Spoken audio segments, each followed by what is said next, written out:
Diaries of a Madman. By What Must I Do? Chapter 102. Come into my lair. Several shocked expressions looked my way at that line. I was too busy calling orders to pay much attention to them. Fluttershy, below. She squeaked and fucking vanished, the door to the lower level slamming shut. Cut these damn ropes. As I said that, I pulled out my sword and started doing just that. Unfortunately, the things were fucking hard. Watcher, make sure the propeller is secure. If we get bogged down, we're fucked.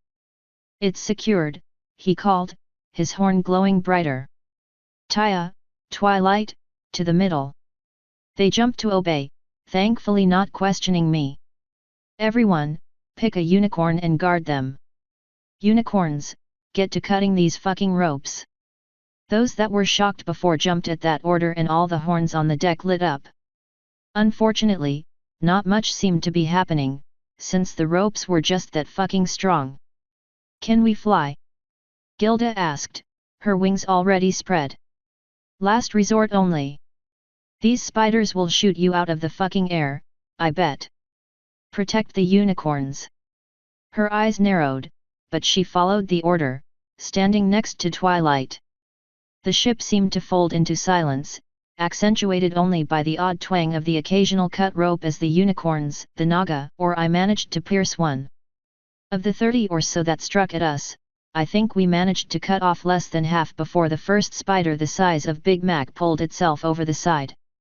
It just had to be fucking spiders, didn't it?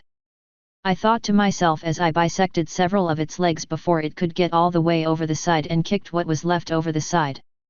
Something yanked me backwards by one of my wings as another one landed where I had been standing.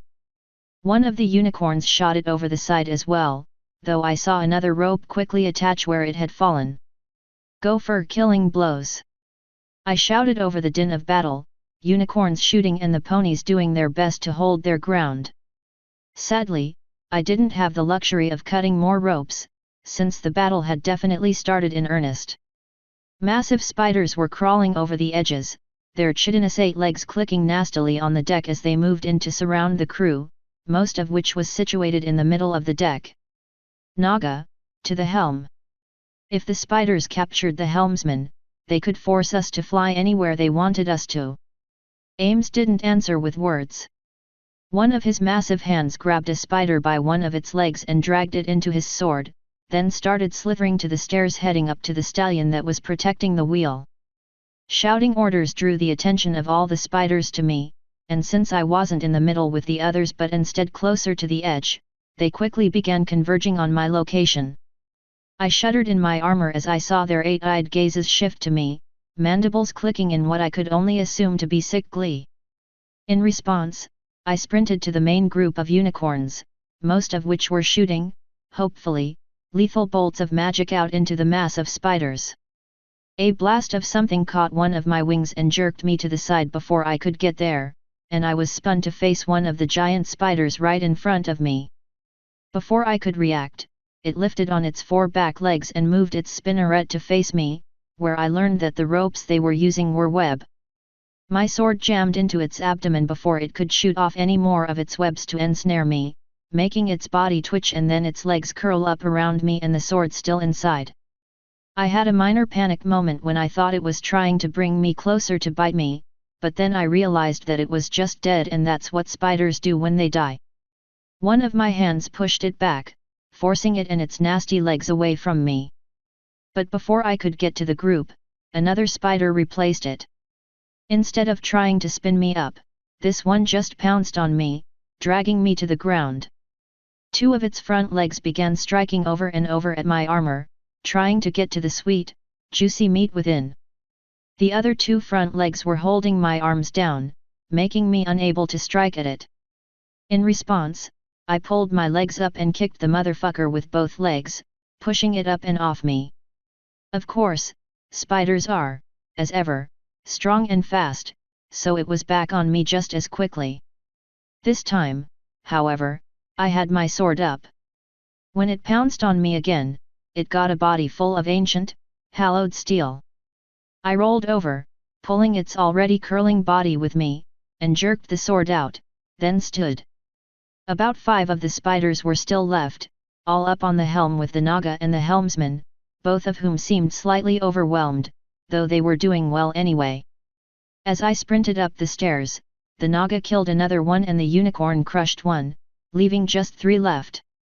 Their 8 eyes didn't do them any favors against me, and I caught one off guard, cutting straight through its backside and leaving it writhing on the ground, fluids of some kind leaking out of the back. The helmsman used magic to slam one of the remaining ones into the other as they both tried to take on aims. The Naga took advantage of that and sent one off to the void, nearly cutting the entire thing in half. The 2 of them turned to the other, who seemed to have some broken legs, just as I jumped and used my wings to push myself on top of it, forcing it to the ground. "Hold it down!"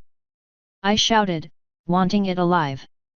Both of them seemed to understand, and Ames quickly slithered close, then used his tail to wrap the spider up, despite its furious writhing. "Helm, straight up! As high as we can go!" The dude blinked a few times, the combat fervor in him and his bloodlust high, before nodding and numbly turning back to the steering wheel. Soon, we were soaring straight up, though there were still a few webs hanging from the side. "Twilight, get up here!" I shouted over the sounds of the wounded and the clicking of the spider's legs on the deck. A second later, a visibly disturbed Twilight teleported up to where we were. "Hold this thing down!" I ordered. Her eyes widened and she did so, each of its legs flattening against the ground. Ames and I hesitantly pulled back from it, not sure if either of us trusted that it would actually be restrained. Despite the awful hissing sounds it was making, it didn't seem like it was going anywhere. "Naga, guard it! Twilight, make sure it doesn't go anywhere!" They both seemed to understand and I ran to the divider between the helm area and the deck area, looking at the damage. Then I immediately discarded it as currently unimportant. "Watcher, clean up! Throw all the spiders off the side, dead or alive! Earth ponies, find all our wounded, get them to the center! Gilda, Cumini, cut those fucking ropes!" Each person I called scrambled to do as I said. "Well, not each person. What do you mean, throw the live spiders overboard?" Dash demanded. "You can't do that." "Fucking watch me," I growled, not even looking at her as I started looking for webs on the side of the ship to cut. She either realized it wouldn't do any good to debate the point or she realized there were better things she could be doing, because she shut the fuck up. About 5 minutes later, our ship was too high to attack and presumably clear of any spiders but our prisoner. All the webs that we could find had been sliced through. "Ship's clear." Watcher called. "Applejack, go find me the strongest rope or chain you can find," I said, walking over to Watcher. "You got it," she answered, awkwardly running below. She still wasn't quite used to that armor. "Losses?" I asked Watcher. 5 injured. 2 are poisoned." "Never seen anything like this poison, sir." "Zecora, Kot, and Nightshade are looking it over now." "They gonna make it?" I asked. "Probably." "Did you catch one alive?" "Yep. Up top, next to the helm." Watcher nodded, then turned to where Zecora was working. "We got a live one at the helm," he called over her way. She looked up, then motioned Nightshade up. "If they can get the poison, an antidote should be easy." "Good. No deaths? No kidnapping?" "No, sir. We were extremely lucky. I think they were looking for prisoners. Probably expected us to be a merchant ship, not a military ship. If they're intelligent. It's possible they're not. Something unintelligent wouldn't attack like that. It's never simple, is it?" "No, sir." As he said that, Captain Gord walked up. "All present and accounted for," he said with a nod. "Orders." "Hold at this height," I said. "No moving. Double watches. Comb the ship, make sure we got them all. That includes inside, I broke into this ship once, so I know it's possible. We don't know what they can do with magic, so we'll assume it's compromised until we do a sweep." He nodded. Aye. "Yes sir," Watcher said, then went to call orders. Before I could do anything else, Applejack stopped right in front of me, a coil of rope on her back. "What day I need?" she asked. I nodded to the stairs heading up. "Tie the prisoner up. I want absolutely no chance of it breaking free. I don't care if it's uncomfortable or not, make sure it stays tied." "Easy enough," she said, already trotting that way, the rope bouncing to match her gait. With her gone, I started looking for something to clean my sword. Instead, I found a daughter attached to my leg. "That was fun, Daddy," she said, smiling as she hugged me. "You have a really weird definition of fun," I said, hugging her with the arm without the sword. "You probably would have enjoyed it more if you weren't in the middle," she matter-of-factly said. "If you say so. Can you get this goop off my sword?" It had all crystallized from the cold, so wiping it off would have been hard. As she did magic to it, I finally took a moment to actually look at the pale blue substance. It seemed surprisingly similar to that of everything else, just blue instead of red or green. When the sword was clean, I put it away. "What about your armor?" she asked. "Might as well get it off of that, too. Did any of them get close to you?" "Nope. I was right next to Twilight, so we were perfectly safe. We even got to save you. So that was who tugged on my wing." "Thanks. I definitely wouldn't want to get tackled that close to the edge. Now, go help with the wounded. I'm going to see how the prisoner's doing." "Ooh, can I help with it instead?" "No. Helping our people is more important, but I can't do much for them. You know some healing and can help." She sighed and nodded. "Okay, Daddy." Then she let go of my leg and trotted over to the wounded, most of whom had already been healed. With her heading over there, I walked over to the staircase going up and made my way to the helm, where Applejack was quickly trussing up our guest. The spider was, of course, still struggling like mad against the ropes and Twilight's magic. "Any problems?" I asked. "Just won't sit still," Applejack said. "But we're getting it tied." "Good." I walked over to the front of the spider, making sure my metal boots clanked menacingly on the ground. "Can you talk?" I asked it. Honestly, I wasn't expecting any kind of answer. Everyone jumped when it hissed, "I will tell you nothing, ape." "We'll see about that." "Cumini." The dragoness stopped looking for more webs and quickly showed up next to me. "What do you need, Nav?" she asked. "When this thing is tied up, drag it down to the cargo hold. Avoid undue damage, if possible. Naga, go with her." "Sure you don't want me to break any legs?" Cumini asked. "No, I'll leave that up to Kot, if it comes to that." Twilight gasped, jerking her head my way. "You'd let Kot near her?" "I have ways of making this thing talk other than Kot, don't you worry," I quickly said, not wanting to hear Twilight start whining. "But if the key didn't work on it?" "Well, Kot might." Twilight breathed a sigh of relief. "All right. What do you want me to do after it's tied up?" "Talk to your friends. Let them know we're all fine. But keep them below and absolutely make sure they don't go to the cargo hold." "All right, that's easy enough." I nodded and went back down to the deck, where Kot was idly standing around, apparently not as good with poisons as the other two. "What do you know about spider anatomy?" I asked her. "Almost nothing," she answered with a shrug. 8 legs, 8 eyes, poison, webs. Go talk with Fluttershy.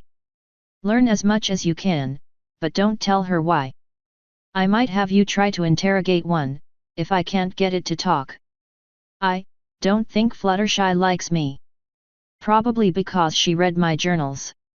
Too bad. I want to know if these things can be tortured or not." Fluttershy's probably the only one here that knows much about spiders. Just tell her I sent you. She nodded. All right, whatever. Hope I don't have to drag her from under a bed. She went to the stairs heading down, which left me without anything to do.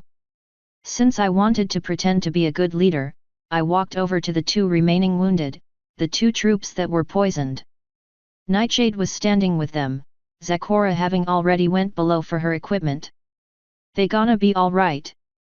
I quietly asked her. Yes sir, she answered with a nod.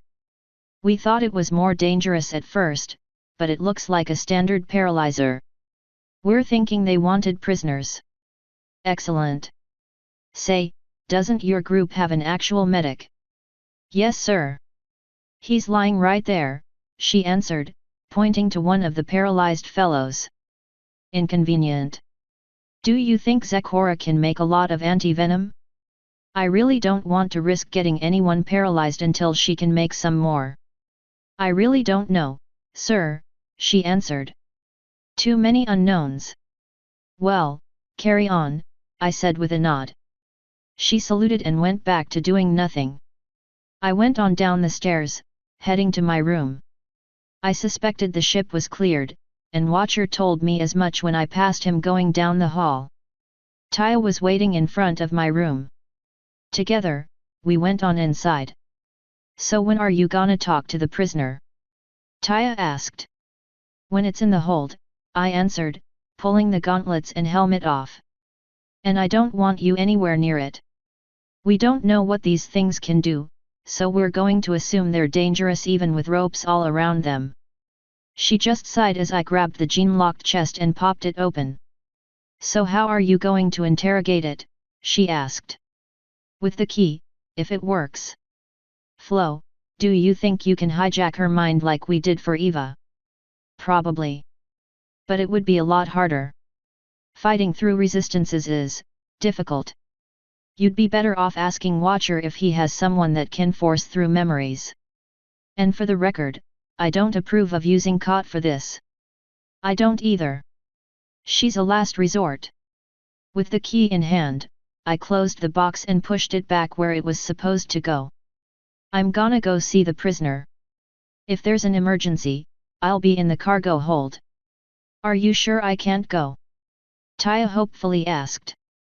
Yes, I'm quite sure. I walked back out. Taya sighed and walked to her room while I walked the other way, toward the hold. They were dragging the spider down as I walked, with it still struggling. Watcher and his command squad were with Kumani and the Naga, making sure it didn't break free.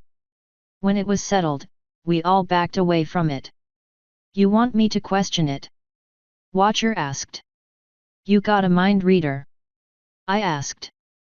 I can do it, but I have someone in my squad that specializes in it. He's asleep, though. Leave him, for now. I approached the spider that watched me, hate in each of its eyes. What's your name? It didn't respond. All right, fine. Be that way. I held my key up. Didn't care about your name anyway. Why did you attack? For slaves, it answered, its eyes glazing over. Figures. Its eyes blinked a few times, confused. But after a few seconds, it just looked back up at me with hate again, dismissing the trance. Are all of your kind hostile? To outsiders and to males, yes, it hissed. Why males? I asked without thinking. It answered anyway. Weak. Contemptuous. Cowardly. Good for breeding and pleasure, little else. The Naga started growling and said, and yet you were captured by them. Who is the weak one here, female? 3 against 1 is hardly fair, Naga, the spider hissed. And 30 against 20 is? I asked with a smirk. It refused to answer, just went back to glaring at me. All right, is there anything your kind wouldn't attack on sight? Sanctioned traitors. Guests of a powerful house. So how do we become sanctioned? Or a guest? You don't, male. How would a female become sanctioned? Or a guest? Speak with the head of a house and hope she doesn't have you killed on sight. What's a good way of not getting killed on sight? Proving your power. Would killing 30 of your soldiers count as proving our power? Your ship has killed 29, not 30. I heard at least 2 grins behind me and Kumani said, that can quickly be fixed. Indeed it can, I said.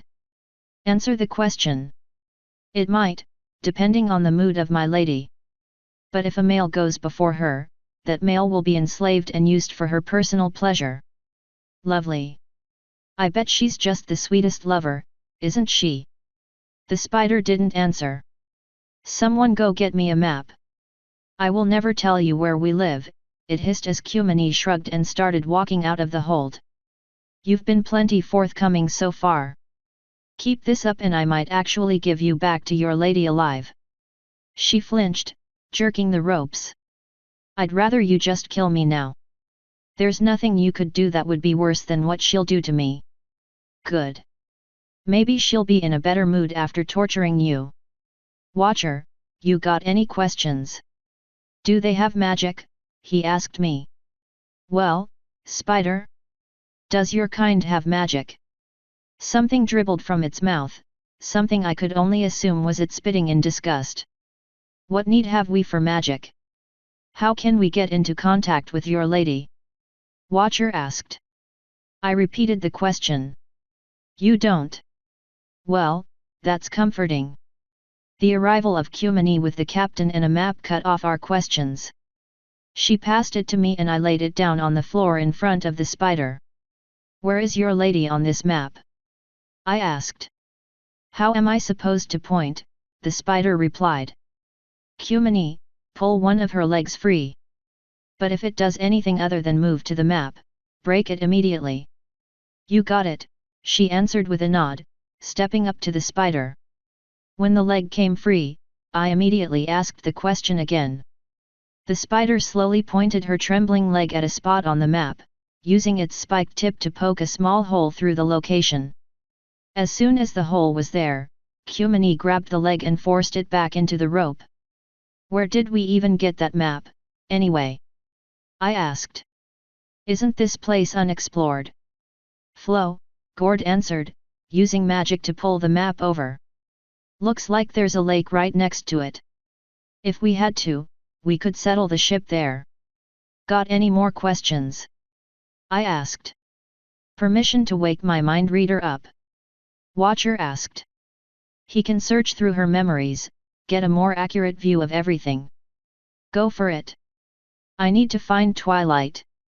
Kumani, Naga, take turns watching her. She breaks a leg free, break the leg.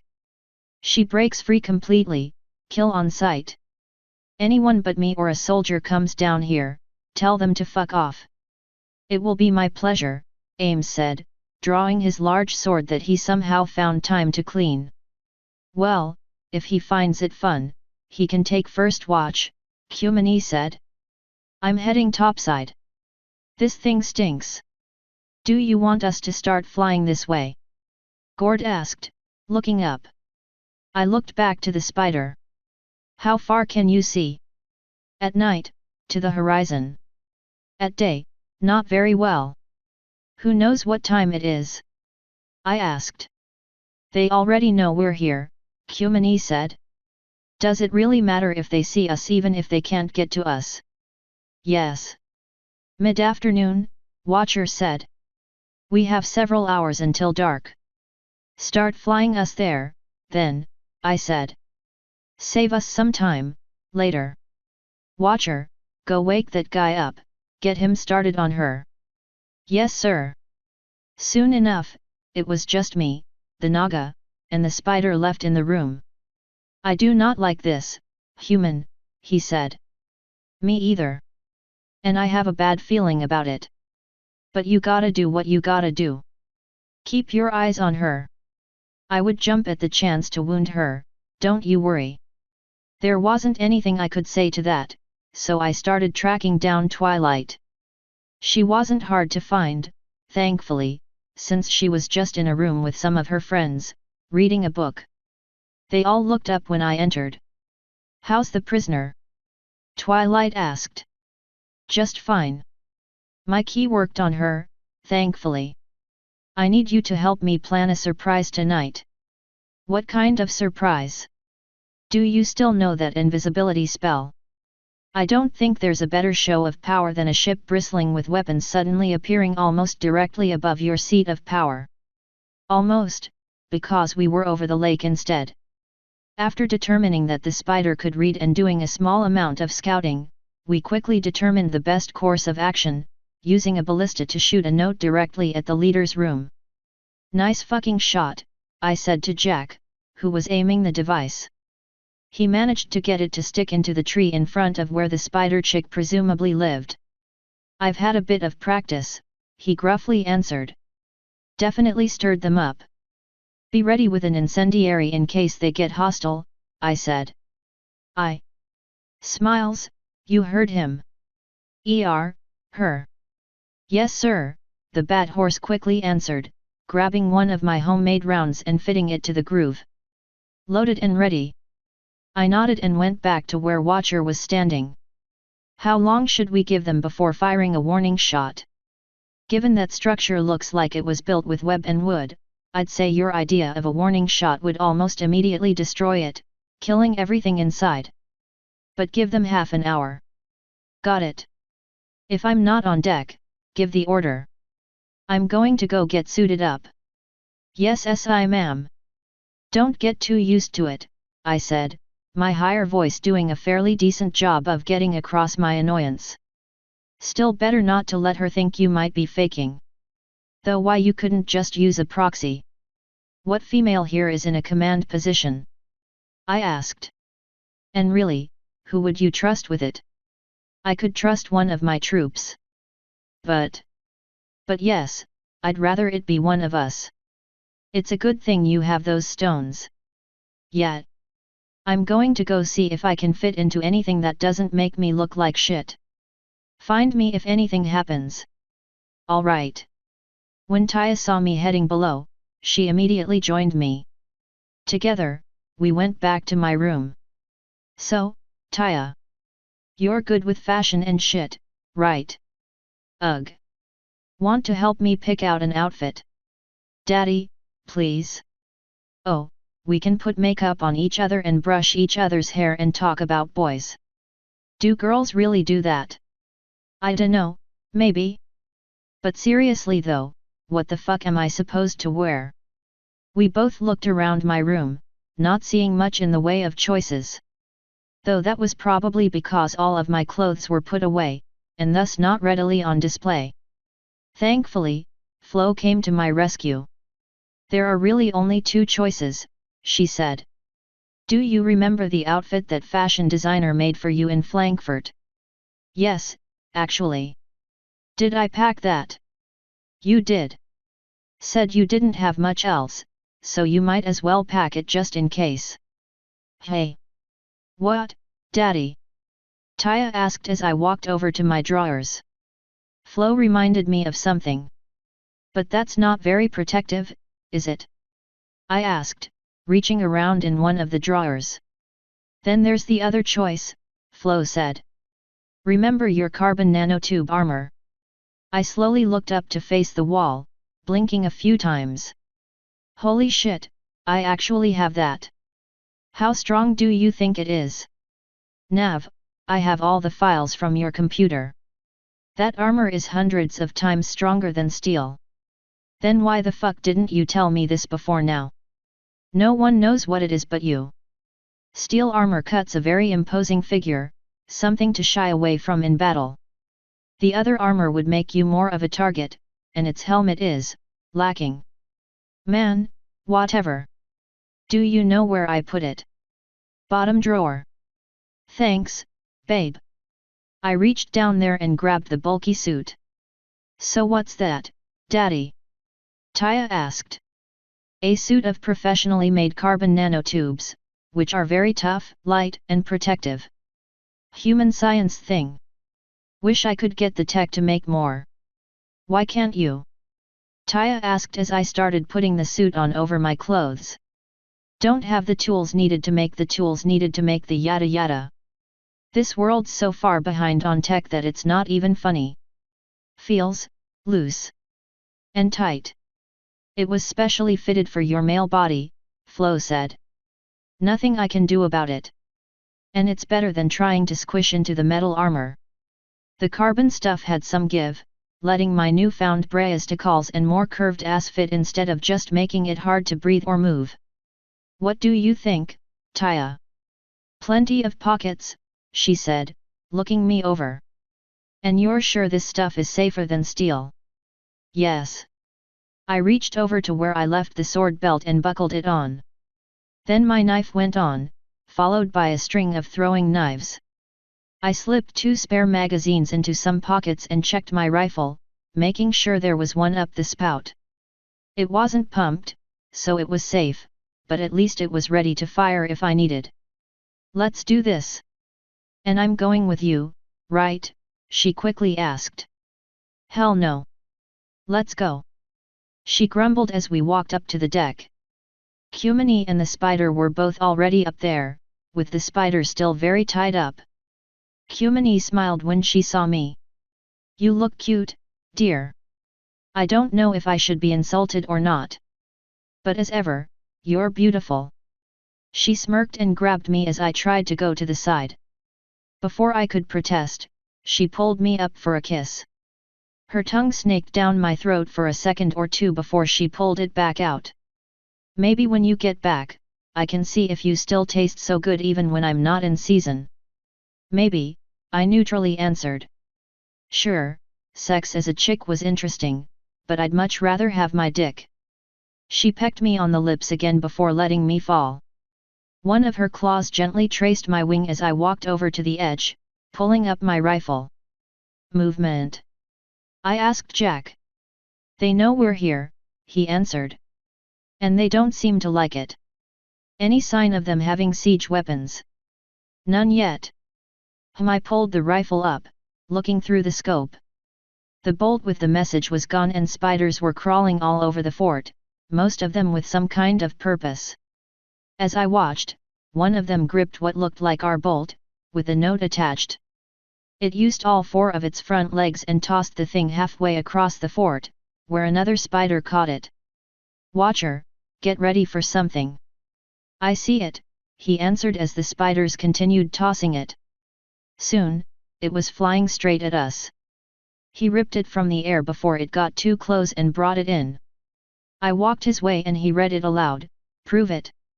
Jack, pick a target and burn it to the fucking ground. With pleasure. May I? He asked, holding his hand out for the rifle. I passed it over, letting him use the scope. Beautiful contraption, he muttered. Nice scope. Looks like 6 times. Should be at 6, yet. But I think it can go up to 10, not that it could ever shoot that far. It can also look through walls. He turned my way, eyebrows raised. Can you turn that on for me? Sure. I toggled the weak X-ray for him. It's not very strong, so it might not get through this, but... Smiles, 2 points left, 4 points down. The ballista quickly raimed. On my mark. 1. 2. Mark. It fired, launching its explosive ordnance toward whatever target he specified. The Minotaur chuckled as the bolt exploded. What did you blow up? I asked when he handed the rifle back. I have no idea. But there were a lot of them inside. I dedicled the X-ray and looked back through the scope. The movement we saw before was nothing compared to what those things were doing now. They were coming out of everything to try to put out the fire. Someone bring me a pen and some paper, I called, holstering the rifle. Spike, who was no longer delegated to protecting those on the lower decks, quickly pulled both out of nowhere. Need me to write? He asked. Go for it. Simple message for you. Tell them they have 15 minutes to produce a leader I can talk to before I turn that fort into a smoldering pile of ashes. Doesn't that seem kinda harsh? He asked, looking up. That's the point. Write it. He shrugged and did so, then handed the note to Smiles, who attached it to another bolt. Soon, it was flying back to the same general area as the first one. Watcher, prep your Pegasi. We go in 5. Spike, crossbow up, aim to protect us. Jack, you know how to fire this thing? I asked, holding up the rifle. I believe I can figure it out, yes, he answered, taking it from me. Trigger to fire, pump to bring ammunition in. Close. Pump readies it to fire. 2 pumps and it can go through a full mag. Semi-automatic, you keep pulling the trigger until it clicks. Range is close to max, but we're way above them anyway, so you should be fine aiming dead at them. Hear that, Spike? Yeah. I don't know if I can hit anything from this range, though. That's pretty far. I trust that you can do it, Spike. Don't let me down. Alright, Nav.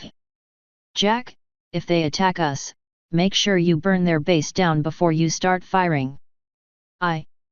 Smiles, load incendiary. Yes sir. Cumini, get that prisoner ready to transport, I said, walking back to the stairs leading down. Cumini shrugged, not having much of anything to do. Caught, come with me. She jumped to obey, following me as we went below. You're in charge of the radio again, I said. I'll be bringing one with me just in case. Do I have to? The screeching sound on it makes my hair stand up straight. Spike and Jack are sniping. The Naga might crush the poor thing. Cumini's coming with me. Who else on board has anything approaching fingers? Doppel could. Just use the damn radio, I said, pushing it into her paws. She reluctantly took it, eyeing the thing with distaste. Hopefully I won't even need it, but better safe than sorry. I put another one of the set onto my belt. Need anything else while we're down here? I asked. Just a question, one I hope doesn't offend, she said. When you get back on the ship, can I see your female body? I won't touch, of course. I just want to see it. Sure.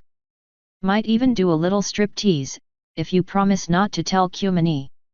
I'm not interested in that. I just want to see how female humans look. I shrugged and brushed past her to my door. Whatever.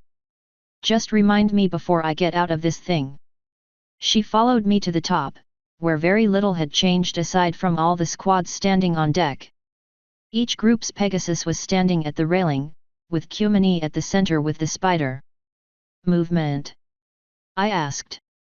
Looks like a delegation is coming, Watcher said. Let's not leave them waiting. Cumini, be ready to blast flames. Jack, Spike, overwatch.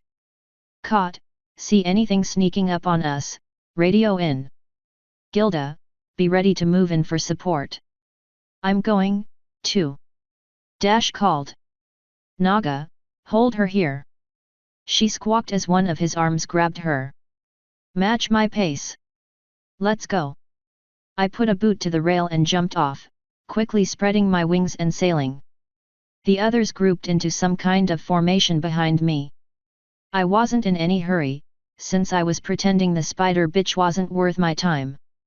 Even at the slow pace, though, we made it at about the same time as the delegation from the spider fortress made it. Of course, we were as close to the lake as possible. As soon as we touched down, the Pegasi took up positions around me, making sure nothing could sneak out of the water behind us. Cumini put her foot on the spider's back, making sure it didn't go anywhere. Soon, the spiders stood off from us.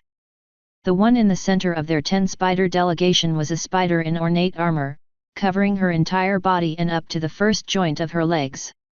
I see you have something of mine, she croaked, her voice unused to speaking. We won her in battle, I said. Name a price. An example must be made. I want the status of a sanctioned trader or a guest of your house. No. That will require much more than the life of a slave. I will pay goods for her head, not favors. How about information, then? I asked. Ask your question, then, ape female. How can I go about getting the status of sanctioned trader or guest of your house? Half of her eyes closed as she thought, or at least I was hoping she was thinking. After a few seconds, she asked, why do you require this status, Outlander? You are in no position to be asking questions. We put 3 bolts into your fort. If you cross me, you will find out personally what they do to armor. Fair trade, she snarled, her 8 eyes narrowing. If you wish for my assistance, you will assassinate my rival. Why not just go to your rival for help, instead? Because she is stronger than I and would refuse to even see you. Your precious ship will not fly underground, so you will not browbeat her as you have me. Cumini, the prisoner. The sexy dragoness grabbed the ropes and tossed the trembling spider toward the others. Their group quickly converged on it, making sure it didn't get away. Take her to my harem, the lady said. Give her to the males. Tell them she is a gift to do with as they please. The prisoner immediately started screeching in horror. If she is alive in the morning, give her to the captain. I believe some of her cannon fodder males have some pent-up aggression. Man, I didn't even know spiders could cry. The prisoner sure was doing her best at it, anyway. 2 of the ladies' entourage dragged her away without a care in the world, though. How do we meet this rival of yours? I asked. The entrance is within our fort. You and 2 others will act as sanctioned traders, going below. My troops will accompany you to my remaining hold in the city. Killing the high priestess is your concern, not mine. Why only 2? Because that is the law, Outlander. Are those terms acceptable or not? Very well. It will be a minor delay, nothing more. I suggest having your troops ready for the hostile takeover when she is dead. Should I die within those depths, there will be nothing left of this fort. Do not assume yourself too powerful, the spider hissed. You may be strong, Outlander, but our priestess is guarded well. You will be hard-pressed to even gain entrance within her abode. I'll figure something out. How open are your caves? It is a massive chamber with sprawling spires, busy markets, and a thriving undercity. There will be plenty of room for your wings, should you dare use them. Can we bring weapons? I asked. My troops are supposed to search every trader that enters our hives for weapons. So carry nothing visible, or you will be arrested on sight and sold into slavery. Probably sex slavery, for one as delectable as you. Comforting. We will return within the hour, I said, spreading my wings. We all took off without another word, leaving the spiders behind. As we flew, I made a few plans. When we got on the ship, Watcher immediately walked over. Get Doppel and meet me in the planning room. Watcher, Gord, let's go. I'm going, Cumini said. We'll talk. No she isn't. Jack, keep an eye on those spiders. Any sign they might be attacking, get us immediately. Nav. Then I led the way to our rather nice planning room. Cumini, Taya, the Naga, and Rainbow Dash invited themselves, making the room somewhat crowded. So what's the news? Dash excitedly asked when we were all in. We gotta do the head spider bitch a favor before she'll sanction us. Assassinate a priestess or something. Unfortunately, we gotta be underground for it to work. Could be a trap, Watcher said. I know. Only 3 of us can go. Everyone started talking at once, all volunteering. I held up a hand to silence them. I'm taking Cod and Doppel. What? Dash yelled. Cumini also said something, but it was drowned out by Dash, who then launched herself in the air to fly right in front of my face. You'd trust them over me. Cod is an assassin, Dash. And Doppel can turn into anything she wants, so she can get us into places. If we're going to be doing assassinations, I want stealth and quick, Clean killing, not mindless bravado. Kumini opened her mouth, but I continued, and do you really think they'd allow a dragon to go unwatched down there?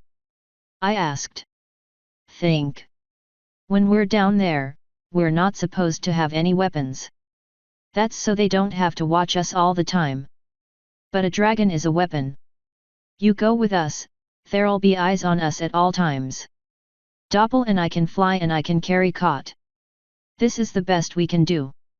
No unicorn? Gord asked. Any unicorn that has ever teleported someone can use a spell to look through someone's eyes and see what they see, hear what they hear.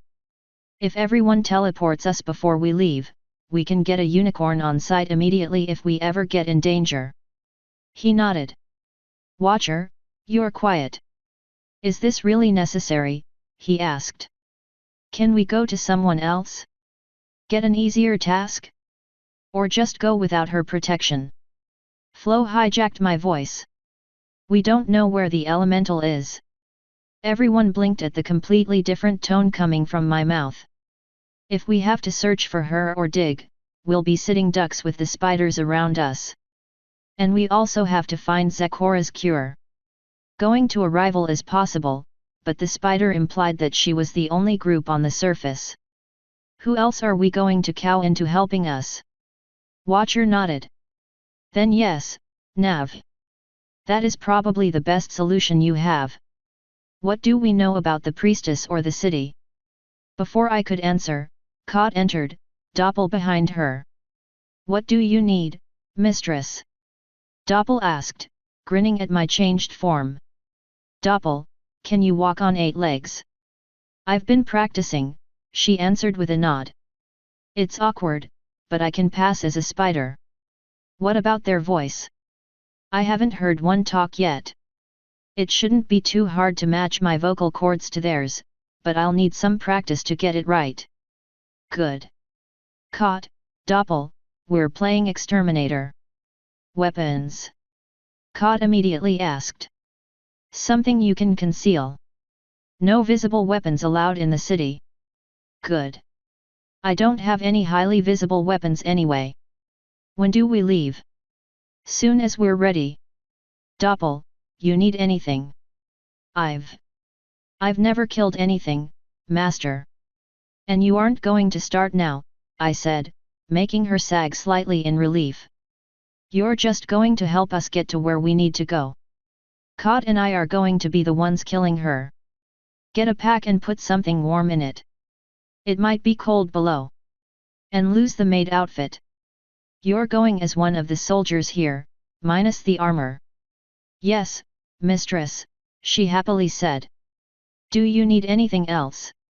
Watcher, last-minute tips or advice? I'll have some protection spells ready for you 3 before you leave, he said. And Twilight might have some more, if she isn't too tired from holding that invisibility spell. Oh, and they probably don't know what that gun is, or what any of your bombs are. Very good points, I said, nodding. Anyone else? I don't like it, Kumini and Dash both petulantly said. I don't either. But we're going to do it anyway. And stealth is more important than hard-hitting, so we're doing it my way. Kot, Doppel, go get ready and meet me on deck in 10. They both nodded and quickly left. I followed. Kumini and Taya went with me, of course, though Kumini stopped me before I could get below to my room. You told that spider lady an hour, Nav. We have time for a going away present, don't we? The sooner we get this done, the better, I said, shaking my head. We can have all the fun we want when I get back. She sighed and then just pulled me in for a long, deep kiss. When she finally pulled back, she just said, then hurry back. I'll do my best, I answered, turning to finally go back down into my room. When Taya and I got there, Twilight was waiting. What's going on, Nav? She asked. The girls and I are feeling kinda out of the loop. That's because you don't need to be in the loop, I said. Long story short, I'm leading a small shore party to take care of a little administrative issue. I'm going to need a few protection spells and someone to watch through my eyes to make sure I stay safe, though. Coordinate with Watcher on that, if you can. If you're doing administrative work, can I go? You know how good I am with things like that. I'm afraid not, though I'd definitely like you there. We can only bring a certain number, and I just think they'd be more useful than you would be. She sighed and nodded. All right. Do you need anything else from us before you go? Just the protection spells, I said. Oh, and would you mind asking Rarity to modify a set of my clothing to match this body? I imagine I'm going to need to keep up this act until we find what we're looking for. I can do that, she said with a nod. How long do you think it should take you down there? No clue. Just be watching, as I said. Hopefully we won't have any problems, but these spiders are fucking assholes. I will. When do you need those spells? Meet us on the deck in a few minutes, I said. All right. See you then. She lazily teleported out, leaving just me and Taya. All right, go ahead and yell at me, I said, sitting on the bed. Instead, she hugged me. Be careful, Daddy.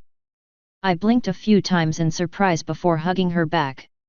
I will do my best, Taya. And until I turn back, it's Mommy. Need to keep up the act and I don't want anyone getting suspicious. Okay, Mommy. Thankfully, she let me go so I could get ready. I stood back up and walked over to my jean-locked chest again. I popped it open and pushed in the ring and the gender stones, then grabbed a few flash bombs, a Molotov, 2 shrapnel bombs, and what should be a mustard gas bomb. Then I pulled out 2 extra magazines for the rifle. All of my weapon belts fell off, getting tossed to the bed. After some consideration, I grabbed 2 daggers and tucked them into pockets that looked like they were made to hold machetes or hatchets. Just in case, I grabbed a bag and packed the female outfit that weird fashion designer in Frankfurt made me and another 2 sets of clothes. Finally, I grabbed the other 2 radios and set them to the channel cot and I were on. Now, you can watch me until bedtime, I said. Don't stay up later than you should. I won't. Not like you'd really see too much anyway. I'm going to be sleeping at night anyway. Now, can you think of anything else I might need? Should you talk to that bird lady, see if she can help you with anything? Athena freaks me the fuck out and I don't trust her or her magic. I do trust you and Twilight and your magic, though. So I believe I'll be fine with what I have. She smiled at that, for some reason. Let's go, shall we? All right, Mommy. Hearing that is so weird. I led the way to the deck, where most of my crew was waiting. Doppel, Spike, come here for a sec, I said, pulling out the radios.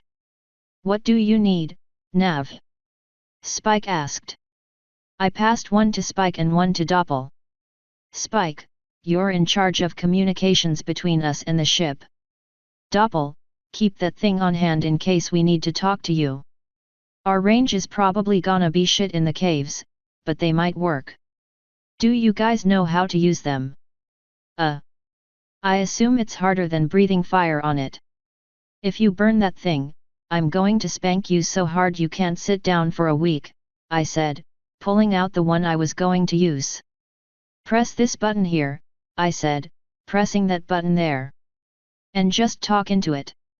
They both jumped as their radios burst to life, repeating what I said with a very small delay. This is the volume dial. Turn it all the way down and it shuts off. Turn it back up to turn it on. Not that hard, right? This thing's pretty cool, Spike said, looking it over. What kinda magic does it run on? It doesn't. Doppel, Cot, you both packed. Yes, mistress, Doppel said, nodding.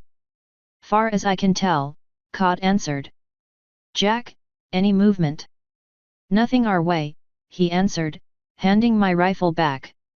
I slung it over my shoulder and looked to Watcher and Twilight. Whatever spells you got, now's the time to give 'em. Translation: Basic Protection, Advanced Protection, Veil of Darkness, Watcher said, his horn lighting up and several spells hitting the three of us. Veil of Darkness? Twilight asked. Never heard of that one. It's a rare spell. When any of the three of you draws blood, a shroud of darkness will seep from your pores, allowing ease of escape. It won't last long, but it can be repeated every hour. Any blood, or does it have to be someone else's? I asked. Any blood. That spell is evil. Twilight said.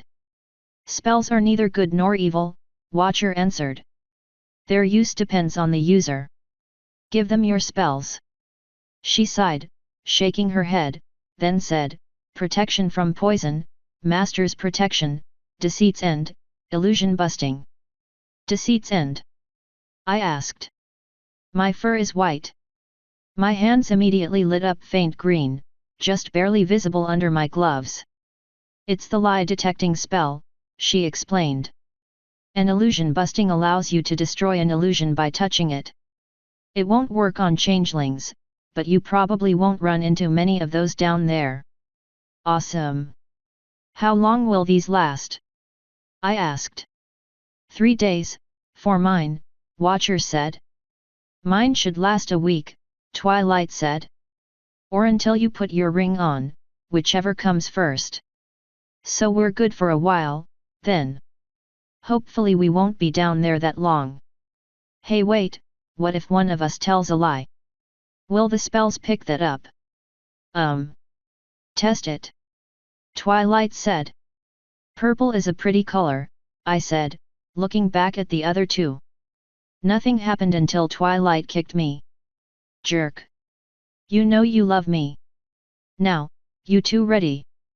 They both nodded. Doppel, pick a Pegasus and change. She shrugged and turned into a random night guard.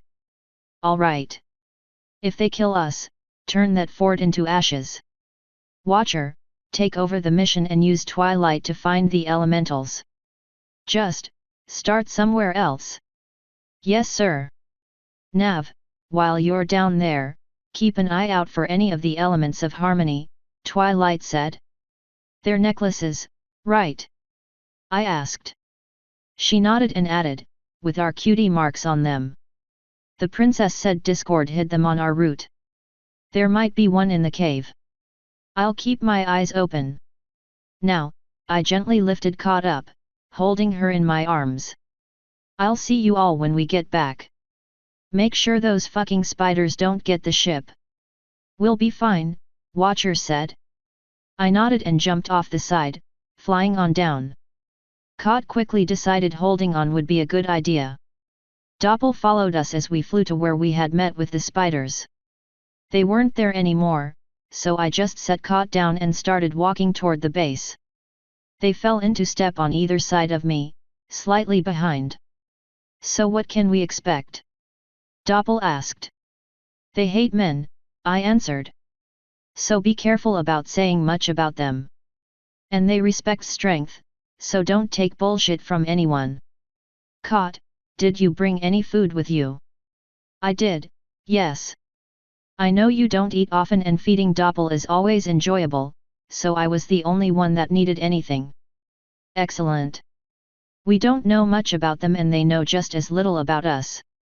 Maybe we'll get lucky and they'll assume we can spit acid or something. Mistress, your spit is acid, Doppel said. It's a human thing. Anyway, just go in there like we own the damn place because we have them by the balls. I heard Caught shiver and say, I don't even want to think about that. Fluttershy was very vocal about certain aspects of spiders. These things are creepy. As long as you can torture them if you have to, I don't care. That might be a problem, she said. Spiders don't have pain receptors. Hey. Well, maybe these do. She was talking about the small ones. These aren't the small ones. That prisoner we had was scared enough of it, that's for sure. We passed under the gates on the outskirts of the fortress, the eyes of the guardians on top on us. As soon as we got into the courtyard, a much smaller spider stopped us. "Right this way, mistress," it hissed, its voice lower than the others. "Male, maybe?" "We're following," I answered, pulling my rifle to a ready position and pumping it twice as the spider started leading us further into the area. After a minute or two, we came to a building with two larger guards standing on the side of the wall, watching us. Our guide lowered his face to the ground and quietly said, "We have permission from the lady to enter." "Then enter, slave," one guard said. Neither moved from their positions as we walked through.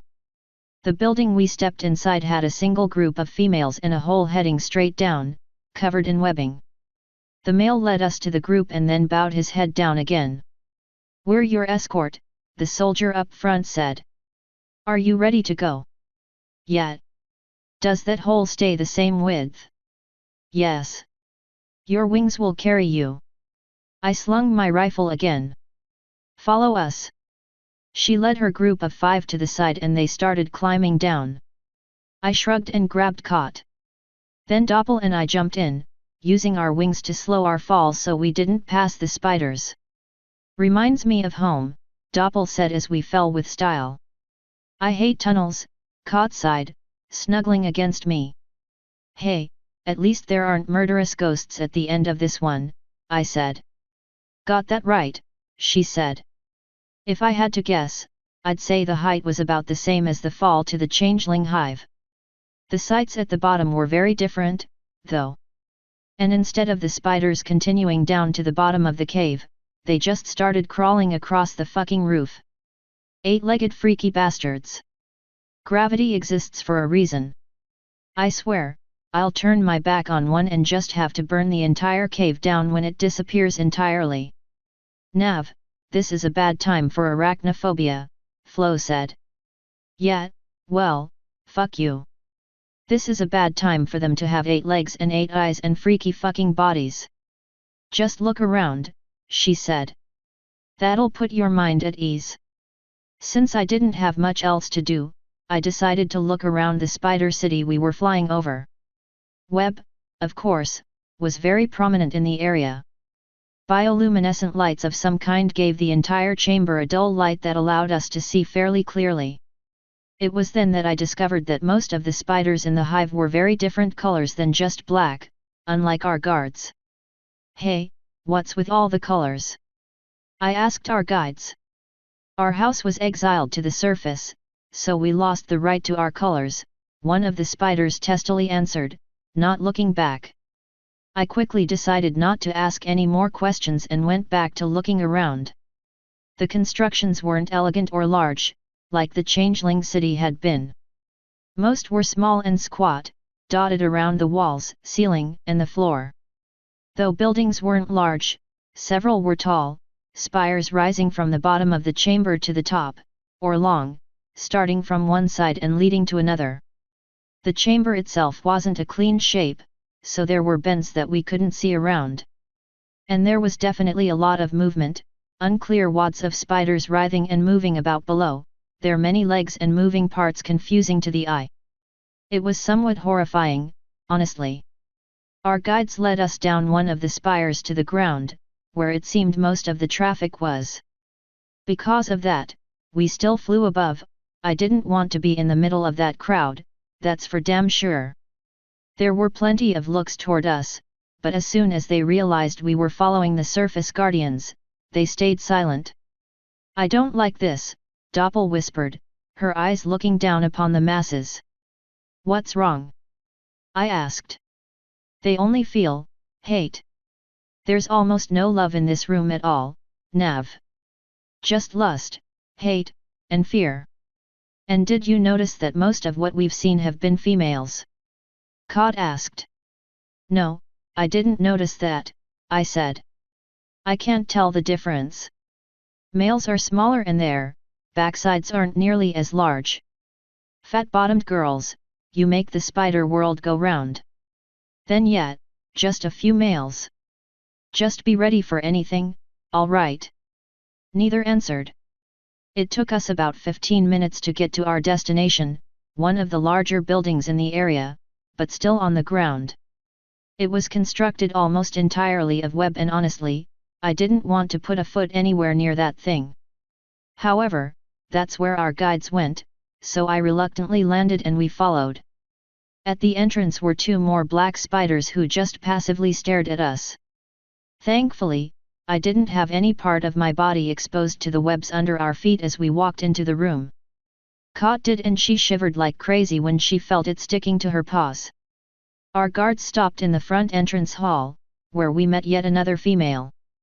"You must be my mother's guests," the chick said. "I certainly hope so," I said, pulling my rifle out again. I didn't quite like the way the soldiers were arranged with us in the middle. "We're here as traitors. There are no spies in this home," she said. "No way something could eavesdrop." "That's certainly good to know. I was told there was a high priestess we were supposed to meet. When will we be allowed to look for her?" If I had to guess, I'd say the motion the spider's mandibles made was a smile of some sort. "No one is allowed to see the high priestess of Arachne. Especially not guests." "Well, that's certainly inconvenient. But we'll manage." "Are we allowed the free run of the city?" "To a limit, yes. But breaking the law is common in this city, as I'm sure you'll quickly find. Come, guests. I will show you to your rooms." Personally, I didn't want to get shown to any kind of room, but I bore it and followed her, not wanting to risk pissing any of those things off. The other two fell in behind me yet again. "So what manner of creature are all of you, anyway?" she asked as we walked. "I've seen ponies, but none like that." "Human," I answered. "We're extinct, though, so don't expect to see many more of me." "How are you extinct with one still alive?" she asked. "Because I can't breed. No partner. As soon as I die, that's the end." "And I'm a cat," Kat answered. "I'm a bat pony," Doppel said. "Just a regular pony, but with an enchantment to make me look different." "It seems the world is changing," she said. "The last influx of pony slaves we received didn't mention any of you three." "Ponies are racist and ignorant," I answered. "Of course they don't know much about other races." "That won't be a problem, will it?" "It might. The law is that no spider is to bother a traitor. But as I said, laws were made to be broken. If anyone tries anything with us, they will quickly find that these traitors will not hesitate to fight back. Many find the act of breaking a slave that fights back is more enjoyable than teaching one that doesn't. Given that those on my ship can see through my eyes and teleport to my position immediately, imprisoning me would be nearly impossible and very inadvisable."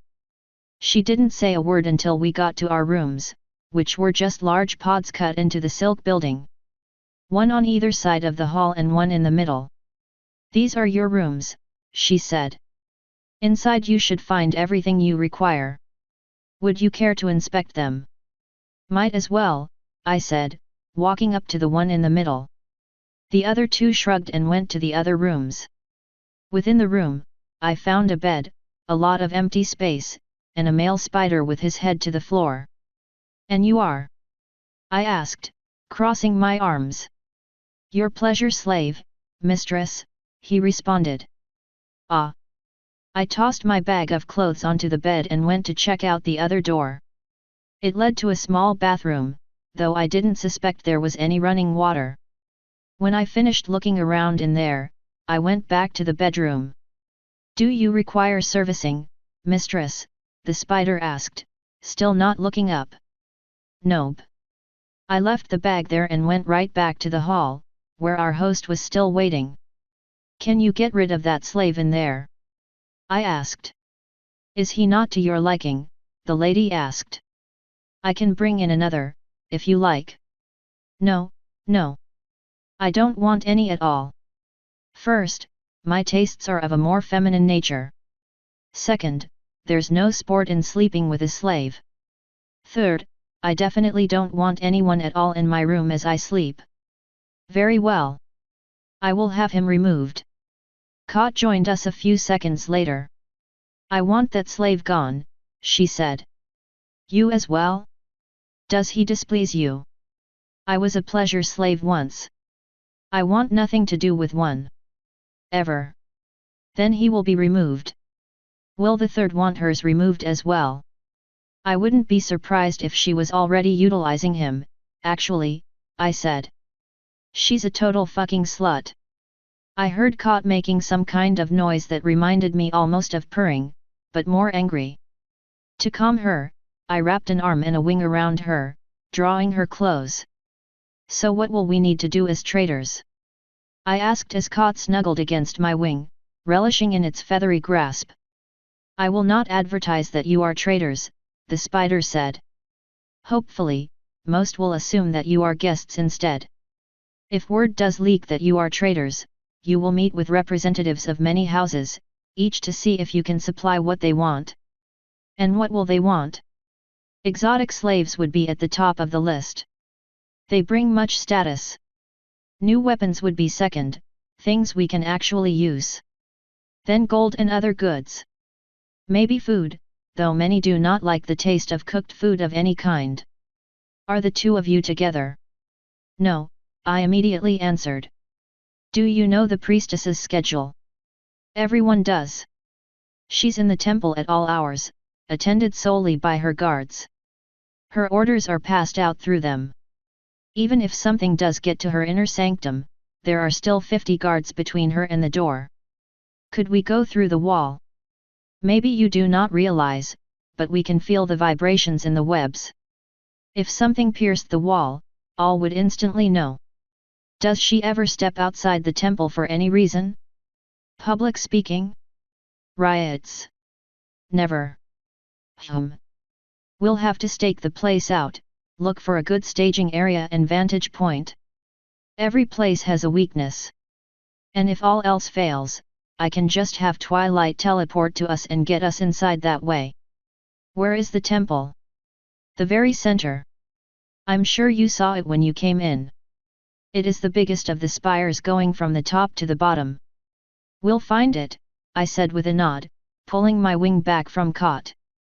We won't need a chaperone, will we? You won't. But do not fly everywhere. That will raise much suspicion. Note that there is a curfew for males without official papers in an hour. I will give you those papers before you leave so you don't have to uncover yourself every time guards ask your business. Good. Doppel. I heard a squeak from her room and she quickly extricated herself, blushing. Yes, mistress, she breathlessly answered. We're moving. Get your radio and let's go. Yes, mistress. She went back in, her tail moving in a way that showed us all what she had been up to. At least one of you is enjoying my gift, the spider said. Neither of us replied. A minute later, Doppel rejoined us, cleaned up better. The radio was on a string around her neck. Ready, mistress? Good. Get us those documents so we can leave. Come with me, then.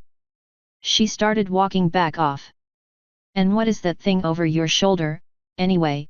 She asked, presumably talking to me. A weapon. What kind of weapon? She asked. Hope you never find out.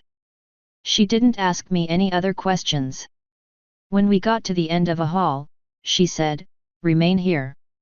We stopped as she started crawling up the wall and into a hole that I didn't notice until she went up it. A minute later, she came back down, one of her legs holding a page. This is your documentation, she said. If any guard stops you, show them this. I took the paper and looked it over. Then I realized that I didn't care and just folded it, sticking it in a pocket. The thing felt like vellum, but I honestly didn't care as long as it got me past the guards. Is there an absolute curfew when no one is allowed to be out? I asked. No. The citizens would riot. All right, good. Anything else we should know before we go out? Not that I can think of, no. Then let's go, I said, turning back and walking down the hall. It took me exactly one turn to realize I didn't know where I was going. Kot, lead the way. Cats don't get lost, right? Sure enough, her sexily wagging tail led us right to the main entrance. The guards that led us from the surface watched as we walked in and then out, heading back into the Underdark. So what now, mistress? Doppel asked. Caught. We need to examine the area, find points of entry. See if there are any weaknesses. Basic things. We'll need to get started now if we have to walk there. Let's go, then. Stick tight together. I don't want any spiders getting between us. They both nodded and we started walking toward the massive spire we could see from where we were. Every single spider we passed stared at us. Hell, we got stopped by guards 5 times. But we finally got there, standing at the base of the massive tower. And touching this alerts the guards? Cod asked. Apparently. We'll do what we can to make the hit tomorrow.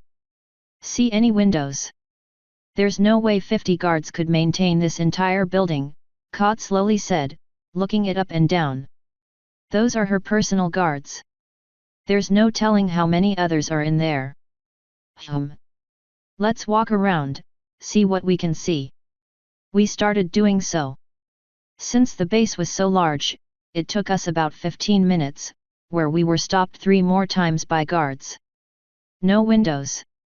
They have to get in somehow. Surely there's another way in besides the main entrance. Hey, the spider lady said there was an inner sanctum, I said. And we've seen spiders crawling up and down this thing, which means the guards don't care about the outer wall. So I imagine we can get in by just going in the front door. The inner sanctum, though. Then let's go, Cod said with a nod. We walked back to the front door, where 2 fantastically colored guards stood. Can we go in? I asked. Do you have permission? One of them asked. We have documentation, I said, offering it. The guard snatched the paper away and began looking it over. A few seconds later, she thrust it back at me. This allows access to the city at all hours. Not to the temple. All right. Who can we go to get permission to enter? I asked. Either enter with a temple guard or get permission from a guard of the inner sanctum. And the temple guards are those with your colorations? I asked. Yes, Outlander. Now leave. We walked back off, heading around the side again. Doppel, can you match that coloration? I asked. Give me a few seconds. And make sure nothing's watching. Thankfully, the temple area didn't seem too busy, so she was able to change without getting spotted. Soon, a temple guardian was standing before us. Lead the way, then, I said, waving her off. You just want to stare at my spinnerets, don't you, mistress? Even as a spider, dat ass is nice, Doppel, I said, rolling my eyes. Now hurry up. She started walking and we followed. The 2 guards at the front stiffened to attention when Doppel came into view. I am escorting these 2 inside, Doppel said. Very well. Remember that the curfew rules are in effect. They have 10 minutes. They will be out soon, then, Doppel said. Now come, you 2. We continued following her inside and got a look at the inner walls of the temple. Many spiders were inside, paying obeisance of some kind. We paid them no mind, because fuck spiders. Doppel continued leading the way to the inner wall, one with a different color of guards. Given the size of the building and the amount of available space, that could only have been the inner sanctum. And given that the walls were reinforced with various metals and shining jewels, I was pretty sure we found our target. Now how do we get inside? Cod whispered as we started walking around the large structure. We couldn't see too far up the side since it was darker in the temple than it was outside, but what we could see wasn't too promising, until we found a window. There, she said, nodding at it. I see it, I whispered. Let's keep looking for others. We don't have time to check it out. And if we get caught? She nodded and we continued walking around. In total, we spotted 3 windows by the time we got back to where we started. This just became possible, Kot said with a nod. Still difficult, but possible. Now let's go back. The way the guards were looking, I was thinking getting back out would definitely be a good idea. They didn't seem overly tolerant in the first place, and I had a feeling that if we overstayed our welcome, we would be faced with a troublesome time. The rest of the spiders within were getting the same feeling, so there was a mass exodus to the exit around the time we were leaving. It made slipping out easy, at least, but it also meant we were surrounded by freaky spiders, so Doppel couldn't change back immediately. We had to go around the side again for her to be able to turn. And when we did get over there, well now, we heard a spider hissing. Poor little yearling, missing curfew, another said. What a treat you'll be, a third added. When we got to where we could see them, we found 3 large guards around a very small, compared to the others, spider, around the size of Taya.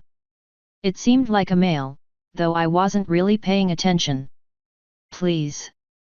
It was just by 1 minute. 1 minute too many, boy, one of the guards hissed. Time to go, I whispered, wanting to leave before they started anything. No, before I could stop her, Kot began walking toward the guards. You will not harm him, she said as they started closing in. The 3 guards froze and slowly turned our way, 24 eyes glaring at us. I could see that each of their fangs were dripping venom and their front 2 legs were raised, partly ready to strike. Who are you to stop us, Outlander? This prey broke our law and must be punished. Now, I try not to be a bad person, usually. I try to do the right thing and yada yada. But I wasn't feeling so very charitable at the moment. Still, Kot looked like she was about to do something really stupid, the way her claws were starting to poke out, so I thought up a lie and I thought it up quick. That prey is our guide, I said, pulling out our documentation and putting a hand on Kot's shoulder. We do not know our way around the city, so we hired him to guide us. One guard skittered right up to me and snatched the documentation out of my hand. 4 eyes started reading it while the other 4 stared at me. And why was he so far from you? She asked. He got ahead of us, for which he will be punished, I said. His legs move faster on these webs than ours. The leg with the documentation thrust it into my chest and pulled off. I grabbed it before it slid to the ground. Do not lose him again. Come, sisters. She pushed past me, heading back the way we came. The other 2 followed her, though both were watching the little boy with hunger in their eyes until they got out of sight. Kot, what the absolute fuck is wrong with you? I sighed, rubbing at my temple. I was a slave once and lived in fear, as he does. I do not like this place. I do not like these things. And I hate slavery. Don't pull this shit. Again, I said, poking her in the chest a few times for emphasis. You know why we're here, and it's not to free any slaves. Now let's get the fuck out of here. What about him, mistress? Doppel asked, looking at the kid. He was staring at us with wide eyes, uncertain that we were real or that we really just saved him. We dug this grave, I said. Guards might spread word that we have a guide. Kot, grab him. We can throw his ass out in the morning when he won't get torn to shreds. She nodded and wrapped a furry paw around one of his front legs. That's when he reacted, flinching. Then he jumped up on his back 4 legs and wrapped his upper 4 around her. I had my rifle primed to shoot before I realized he was just hugging her. Thank you, he whispered, holding on tight. Your responsibility, Kot, I said. Now let's fucking go. We all started walking back to our temporary abode, our spider guest sticking very close to me and Kot. What do you think? I think you did the right thing, though it probably wasn't a very intelligent move on Kot's part. Definitely agree, then. Think he'll be trouble? If the lady of the house asks, tell her that he will be a pet for someone on board with younger tastes. I imagine she'll be perfectly fine with that. And then question why he's not there in the morning. Then tell her that he's fur caught. Caught, if the lady of the house asks, tell her that you're a pedophile. It's better than explaining what actually happened. She looked at me as if I pissed in her cornflakes. That's disgusting. These spidery bastards are fucking sick and disgusting, I whispered.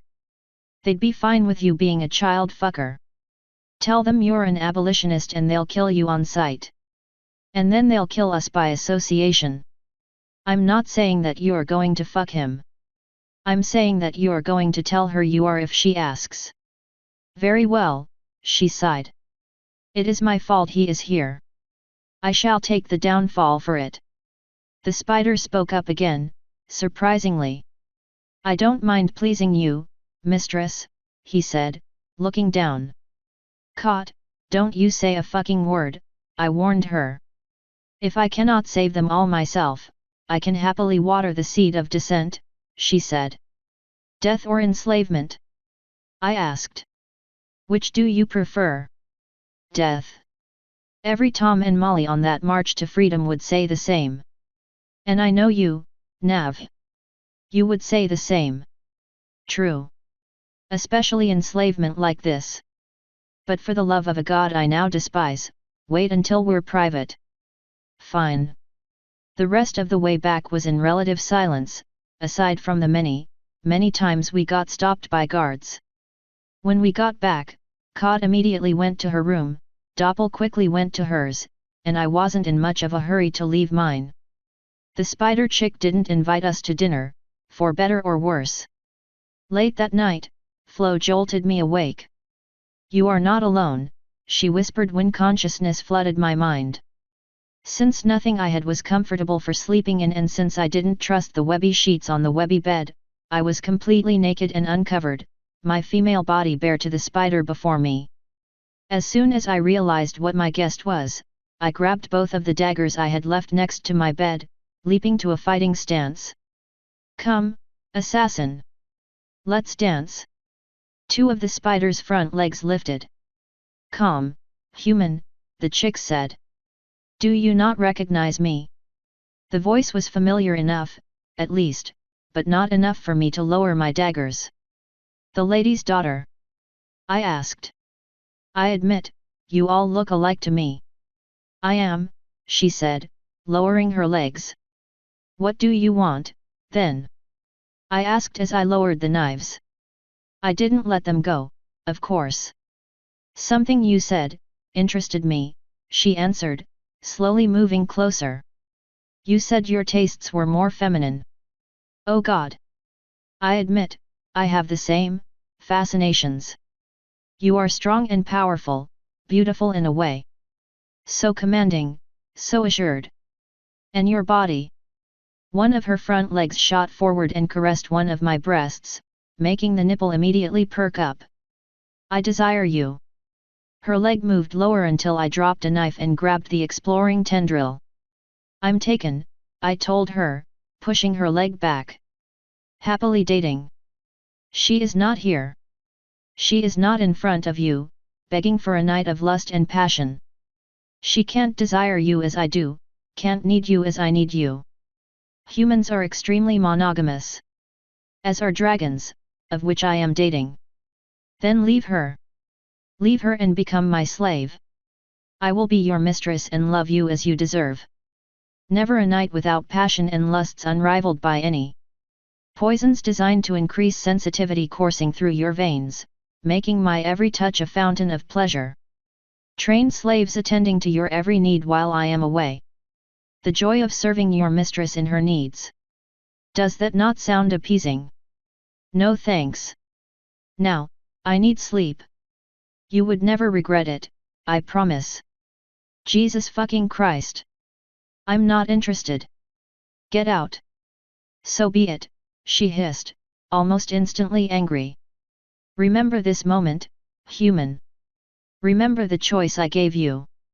I certainly will do that, I said, nodding and immediately deciding to do my best to forget that moment. Her eyes narrowed as she scuttled out petulantly. Both of my daggers went back to where I had left them and I went right back to sleep, wondering what new horrors the next day would bring in creepy Spider Land. I woke to something prodding me in a place in which I absolutely should not have been prodded. My eyes jerked open and I used my legs to trap the spidery limb in place as I sat up and grabbed the small thing around the face, dragging it forward. "Don't touch that," I hissed at the little boy that was now trembling in my grasp. All of his eyes squeezed shut and his legs curled up in fear. Since it seemed he got the message, I dropped him on the bed. "What do you want?" I demanded. Mistress K-Cot needs you," he answered, still afraid. I sighed and grabbed one of my daggers, walking next door. I didn't bother to put any clothes on, because why would I? The spiders didn't know the difference, Doppel already knew what it looked like, Cot wanted to see it, and I'm a perverted exhibitionist anyway. "What do you need, Cot?" I asked when I got in there. She was already suited up and looked ready to kill. "We need to get Woe." "That's what you look like under clothes?" she asked. "Yeah. Soft and squishy. Want me to bend over for you?" "No, no. We need to get ready and go soon. Most assassins strike at night, so guards will be at their most lax during the day." "What kind of ass-backwards logic is that? Guards would be more alert at day, wouldn't they?" "You'd certainly think so, yes. Experience dictates otherwise. There is a place for nightly assassinations, but not against these things. Go get Doppel. I don't want to see anything I should not. And you don't care if I do.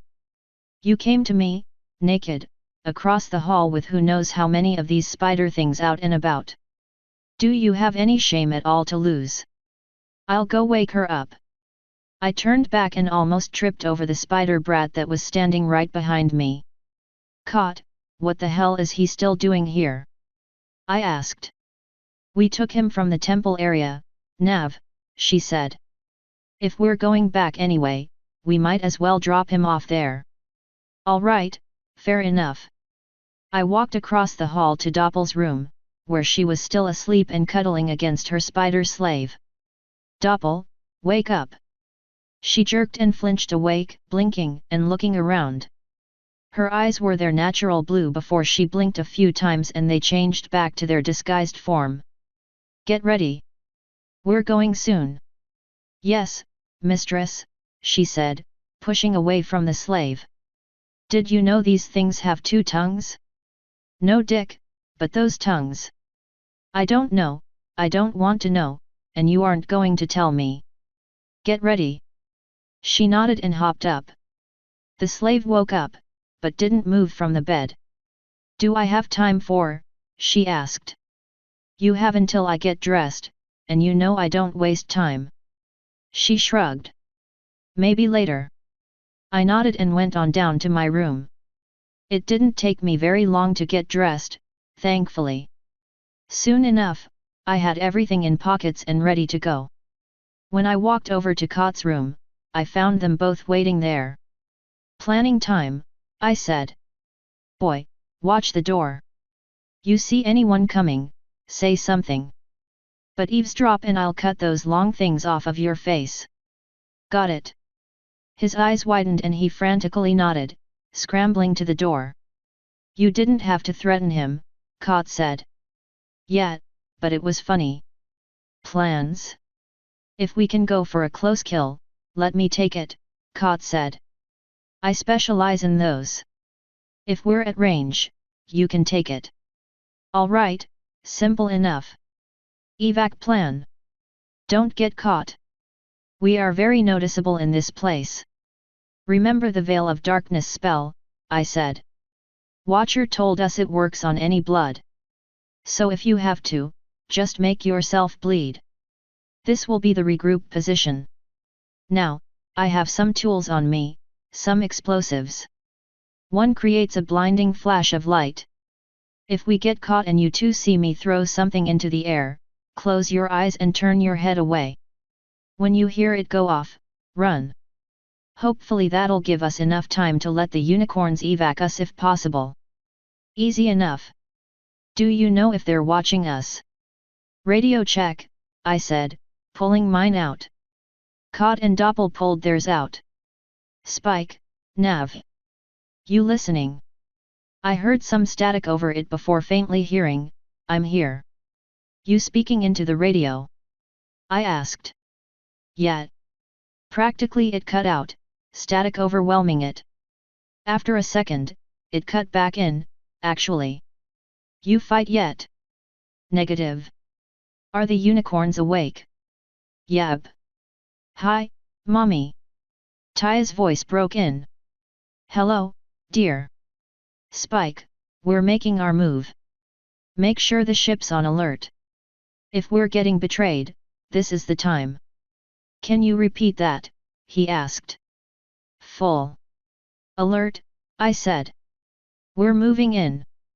Betrayal possible. All right, I hear. Luck, Nav. We'll need it.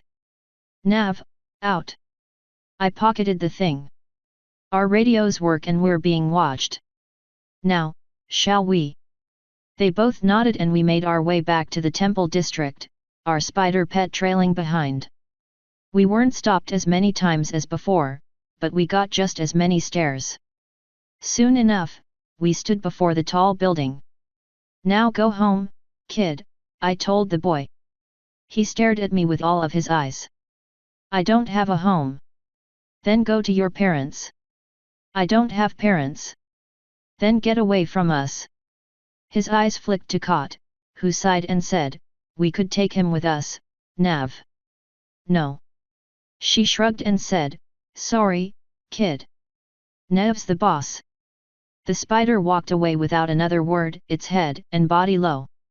We clear?